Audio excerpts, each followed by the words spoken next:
Engineer Bob Lash built this homemade computer back in the mid-1970s. He says at the time, computers were something only major universities and big corporations had. But if you wanted access to it for your own personal use, the only way to do it then was to build it yourself. So he did just that with the Homebrew Computer Club, a hobby group that included some of Silicon Valley's future luminaries, like Apple co-founder Steve Wozniak. He showed up one evening with the very first Apple computer.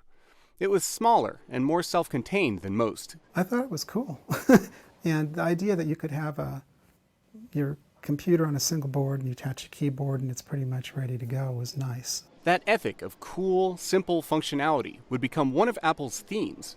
The company didn't invent personal computers, MP3 players, or smartphones, says Computer History Museum curator Dag Spicer. What is invention? Do you always have to invent something new, or can you take something that exists and just rearrange it and make it beautiful? Anyone can make music now. Beautiful and easy to use were Steve Jobs' hallmarks. A big breakthrough came in 1984 with the Macintosh. It's not like a big scary computer. It doesn't even look like a computer, really.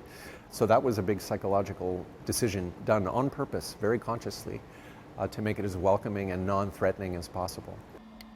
The Macintosh brought point-and-click computing to the masses. It was just amazing. Here it was, a sandbox for the mind. Bruce Damer collects the history of computing at the DigiBarn outside Silicon Valley.